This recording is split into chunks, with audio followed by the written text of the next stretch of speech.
What's the difference between spirit attachment, spirit influence, spirit overcloaking and spirit possession? What happens to the person and their body in each of those different states? Right, it's a pretty big question. It is. So we might need to break this question up, I think, in the future. But what I'll just give a brief summary of some of those things. So the main difference in the question is the difference in degree.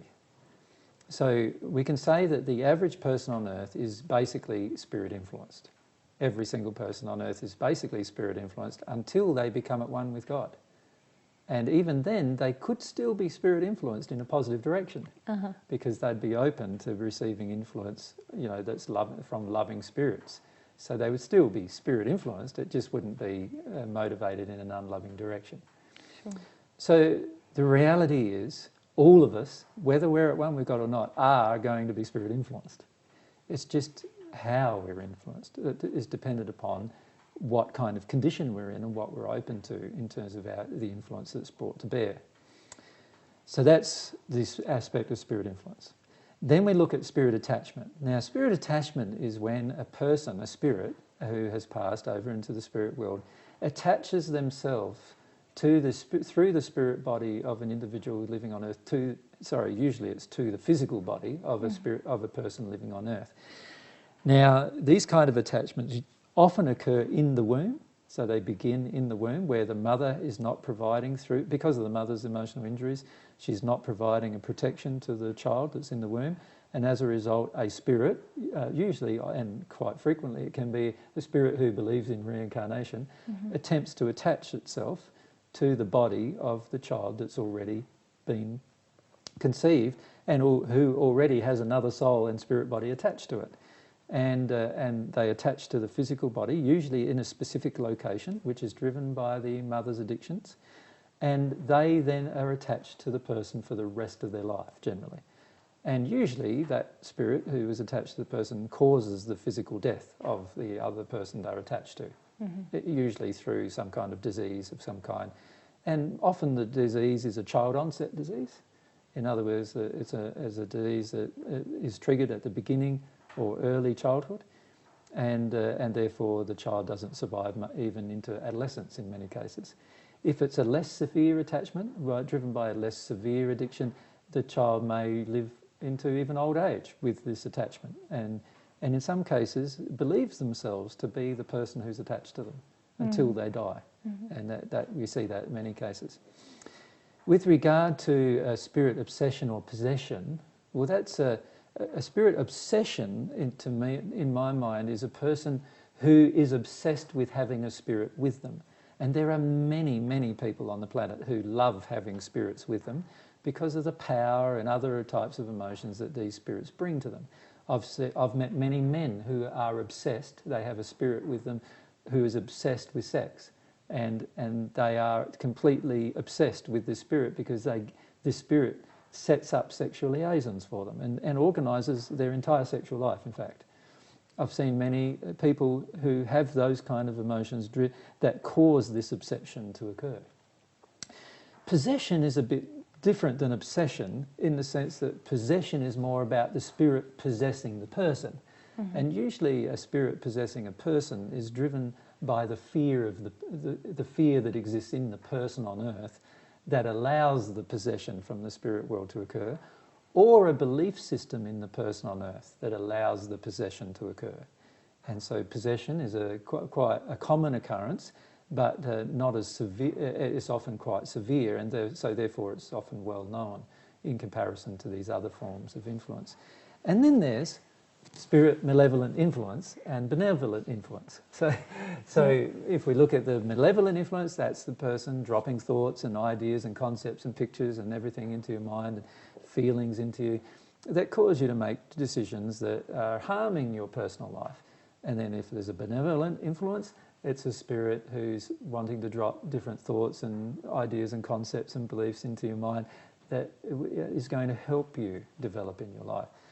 So if you examine all of the different types of influence, it's exactly the same as the types of influence we could have while we're on Earth. So exactly the same kind of influence. if we could go through them then, because we also missed out one. So Yep. the spirit influence. Which one did we miss out? Over-cloaking. Oh, So over-cloaking, let's go through them in order. Sure, yeah. let's do that. So influence you just mentioned, and that's where someone is either malevolent or benevolent. Yep. And or even just what I would classify to be addictively connected to us.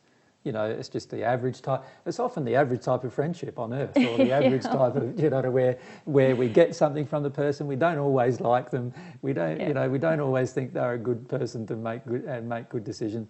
But we get along with them because they meet certain of our own addictions, and we meet their addictions. Yeah.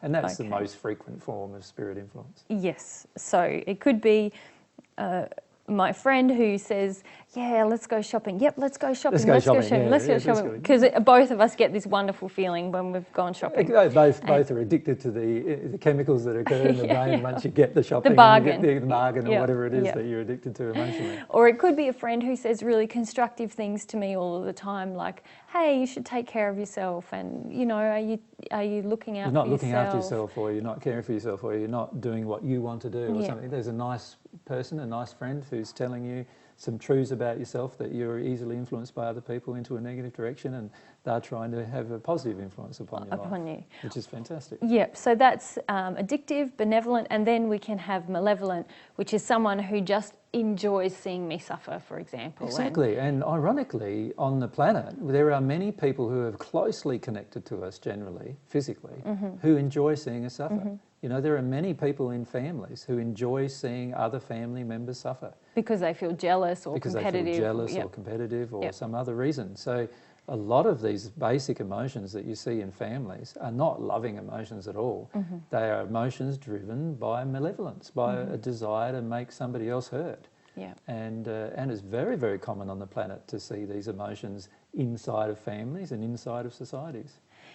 Right, so that's the examples of spirit influence as using... Just generally. Just generally. Yeah. That's how spirits often are interacting with us, is what you're saying. Yep. Okay, spirit attachment, that's when you mentioned a spirit could attach to me at conception. It can happen any time during your life. Any time during my life, yeah. Any time during your life for any reason. Yeah. But oftentimes occurs at a person during a person's during the gestationary period after a person's been conceived, in between then and being born. In that time period, often spirit attachments occur, depending upon the emotions of the parents, because it's the parents' emotions that determine whether the spirit attachment can occur during that particular period of time. And what is the effect of that attachment? They're attached to my physical body, not my spirit body? Yes, they can actually physically harm your development in the womb. Yeah. They can harm the development of sexual organs in the womb if it's an opposite-sexed spirit connected to the person. They can harm the emotional development once they've been born. They can harm the physical development as they're growing. They can cause diseases that are the results of the attachment in the specific location. They can eventually cause a person's death, though I've seen many children with leukemia die as a result of spirit attachments. Okay, great. Which have been caused by the parents' emotions. Yeah, yeah, okay. All right, so that's spirit influence, spirit attachment, spirit over-cloaking. Maybe if we just go back to spirit attachment for a second, there's probably more that we need to say about it. It does and can usually occur also when we have certain emotional things happen in our life that we attempt to deny. So I've seen it happen very frequently with people who have lived a certain part of their life up until their early 20s or late teens, and you know they have been into drugs or some other kinds of activities. They've wanted to get away from their life, but they haven't learned how to take responsibility for their emotions or work their way through their emotions. And as a result, what happens is they want to constantly get away from their life. And sometimes they want to get away from their life so much that they desperately want a person to attach to them and basically control the rest of their life. And many times under those circumstances, a spirit will attach. And it's like the person has a change in personality right in that moment. Their personality changes, their desires change, they do things they wouldn't normally do, they don't do things they would normally do, and that's a pretty strong indication that that now a spirit has attached to them and has overcloaked them completely. And when I say overcloaked, they now have total control not only over the individual's thinking process and the decisions that they're making, but actually over their physical body and what they choose to do in their physical body, the actions they choose to take in their physical body. We often see this kind of overcloaking occurring with a person who's manically depressed in their high states, where when in the low state they're not overcloaked, but when they get into a high state they're now overcloaked. They are physically stronger generally too. They go from having the strength of one person to having the strength of 10 people as a result of the spirit's energy motivating the physical body. And these are common occurrences, they're very common occurrences, and very common occurrence in mental illness as well, which is an interview we'll be doing later.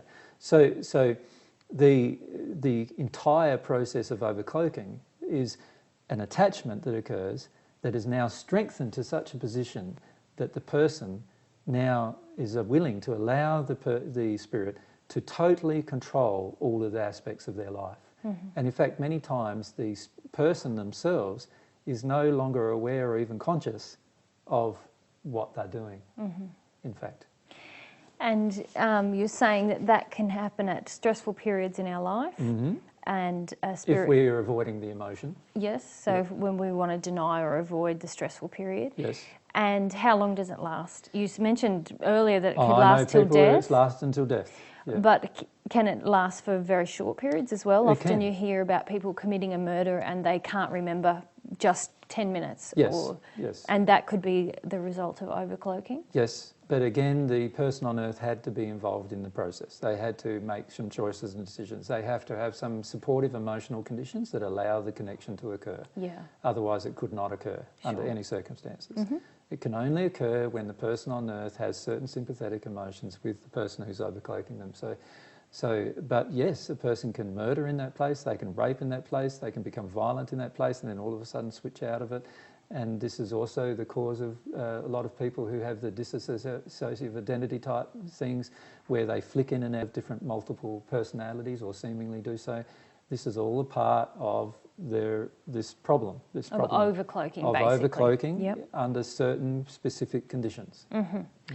Okay, the final category that you spoke of earlier was spirit possession. How does this differ from overcloaking, or is this very similar? Well, in the overcloaking and in the obsession side of things, with obsession and overcloaking, it's more that the person on earth is driving the behaviour of the spirits to a degree. In other words, the person on earth has a codependency type of relationship with the spirits. The person on earth wants the connection. Because they're getting something out of it. Because they're getting something from it. Yeah. And the person on earth wants to be controlled. The person on earth wants to be a different person. They want to be obsessed. They want to have the results of what the spirit who is obsessing them can give them. So if I'm a teenager who's just moved to a new school and I'm feeling really stressed out and I don't want to feel it, socially frightened, if I attract a spirit who wants to have an experience on earth through me, who's very boisterous and outgoing, and you like the idea of that. And emotionally I feel like, oh, that's a relief, someone else is going to do this hard work for me, then I'm getting something out of it and the spirit is getting something out of it. So that's like obsession or overcloaking. Yeah, well, that's obsession or attachment that can turn into overcloaking. If they stay for a long time. If they stayed, or if I allow the complete possession of my physical body, you can now say they're completely overcloaked. Sure. Yeah. And how does that differ then from possession?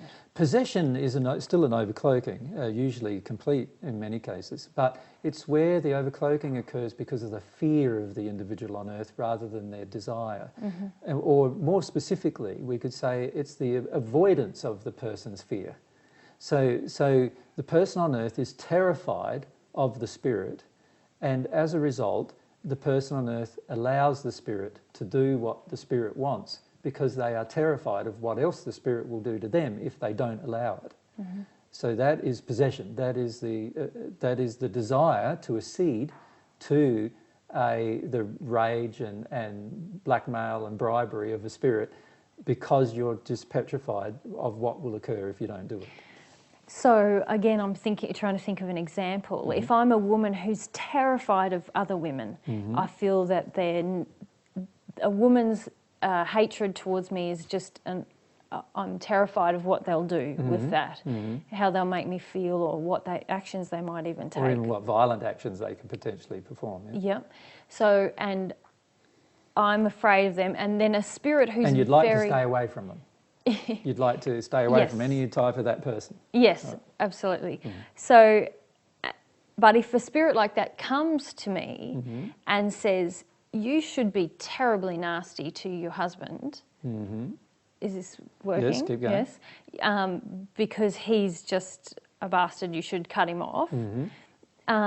If I might not have those feelings towards my husband, or, but because I'm terrified of what this woman may do to you, will do to me if I do something other than what she wants, I might still take the action. Yes. Is that an example of possession? That's an example of allowing a possession. Yep. Yep. And during that particular time, you may actually not even be conscious of what you're doing. There are people who often say that I just had a big argument with my husband and I got no idea what I said. And the reason why they got no idea what they said is because the spirit had possessed them during that period of time. Yeah.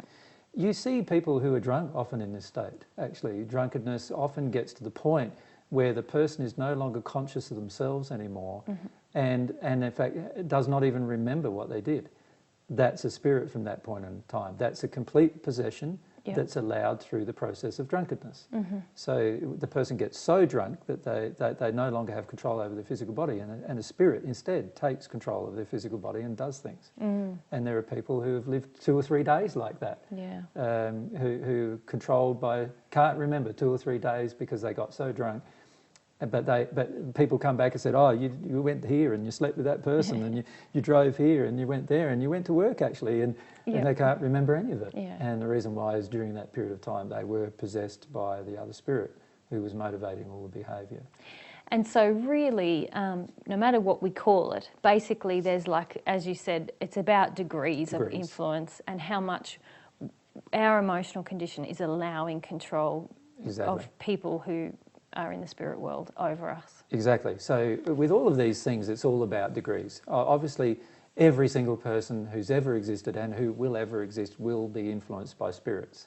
Just like every single person who's ever lived and whoever will live has and will be influenced by a person they can see. The question is whether we're going to be influenced in a positive direction or interested in a negative direction, or influenced through our addictions and therefore influenced through our behaviour by supporting our addictions, which obviously support our denial of fears and other emotions. So the question really becomes then, what kind of level of influence are we going to allow? And all of what we've just described is the varying levels of influence that people allow. So most people on the planet allow influence within social norms. That's the reality. We're too afraid to allow influence outside of the social norm, so we only allow influence inside of the social norm. Whether the influence comes from a person we can see or a person we can't see is immaterial. We're just allowing the influence within the norm. When the influence goes outside of the norm, that's when the majority of people on the planet freak out. So when the influence... So for example, it's normal for most people when they get too drunk to not remember what they were doing. That's normal, even though it's a possession. It's still normal. And so we allow it. We don't consider it's a major problem. We don't see it as a problem even. But when a person is possessed without taking alcohol, we see that as a big problem. We'll even medicate such a person and put them in some kind of psychiatric institution, right? Because we see that as outside of the social norm. The reality is a person who is swearing their head off and carrying on because they're angry is influenced by spirits, negatively in fact. But we see that as a normal, particularly if it's a man. Because we accept men's anger more than we do women's. Men's anger more than we do women's generally. So we see that as normal. So if he's there swearing and carrying on and having a big spit and you know, doing some bit crazy things at the time, we sort of, oh, that's normal, right? When the same person is a child of 6 years old, having a tic called Tourette's syndrome, we see that as abnormal, right? It's the same kind of influence, and often for a similar reason, But we see that as abnormal and we give it a syndrome, a name, and doing many things to try to correct it. And this is the issue we face, is that when these things are within social norms, when these influences from spirits are within social norms, we allow them. When they're outside of social norms, then we of course condemn them. Now, I'm not suggesting that we need to do something different. What I'm suggesting is, often what we believe is inside of social norms is still out of harmony with love. Yeah. And often what we believe is outside of social norms is in harmony with love. Although not always. Although not always. Yeah. So, for example, a person just crying in the middle of the street, we often see as outside of a social norm. But they're just crying in the street. They're not harming anybody. They're not damaging anybody. Yeah. And it's highly unlikely in that place, if they're connected with their emotions, they're not being influenced by a spirit. But most of us will get concerned or even fearful for them. So you said it's highly unlikely that they're not being influenced by a spirit. You mean it's highly unlikely that they are being influenced by a spirit in that state? It's highly unlikely they are being influenced by a spirit. They are not being influenced by a spirit if they are owning their emotions. So if I said the wrong thing there, sorry. But they are not being influenced in that state, particularly if they're fully connected with their emotion. They could be being influenced by a nice spirit, actually, just to have a cry. Yeah. Right? But we see that as outside the social norm. Yeah. And therefore we see that, and if it continued for any period of time other than 5 minutes, we generally see that, oh, the person needs some help now. And if it continues for 2 hours, now we think they need hospitalisation, which is strange, considered it's just a grief that they're feeling. And it's unfortunate too that some things are considered to be outside of social norms that have no harm, and yet some things that have a terrible amount of harm are considered to be inside of social norms. So what I'm suggesting is, in the future, what we're going to have to do, if we're going to deal with this problem of influence in the terms of both negatively and positively on the planet, what we're going to need to do is determine whether the influence is in harmony with love. Not whether it's outside of a social norm or inside of a social norm. That shouldn't be our criteria. Our criteria should be, is it loving for this particular thing to go on? So if a person has some kind of borderline personality disorder and they're yelling and screaming at people all the time, and they're carrying on all the time and being hard to manage all the time, and everyone around them is sick and tired of them, that's outside not only of social norm, that's outside of love. Something has to be done. Right? If a person's just having a good cry in their room because they've just experienced the death of a loved one and they need to have a good cry for 3 months, let them have their cry. Don't try to medicate them and shut them down. That's in harmony with love. Help them believe the truth. The person's still alive. They're probably still trying to communicate with them, actually. Help them understand the truth. That's in harmony with love. So what we need to do with all of these discussions, and all of the discussions and questions that we ask in the future on the subject of spirits and spirit influence, is we need to analyse everything from the position of love. If the position of love is that what is inside a social norm isn't very loving, then I suggest what we need to do is change our social norms into being something that's more loving. So if a person, if at the moment it's okay for a person to get drunk for 3 days and not remember anything that they did, to me, that's not very loving, either to the person or about the things they did in their state. Something has to be done about that. Now, me saying that is outside of social norms.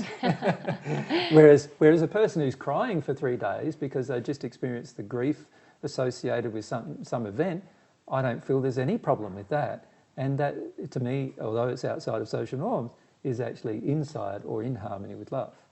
And this is where I feel we need to go with the question of spirits and spirit influence. We need to start seeing things as they really are, rather than condemning one group of things because of what happens, or arguing for another group of things just because they're inside of social normality. So I feel in the future, when we talk more about this question of spirit influence, and it has a huge amount of impact upon our life, it does. And there's going to be many, many hundreds of questions that we're going to need to answer about this particular question, these issues. We need to come to understand that spirits are just people. They are normal people with normal problems. They are not some kind of special, unique creation of God.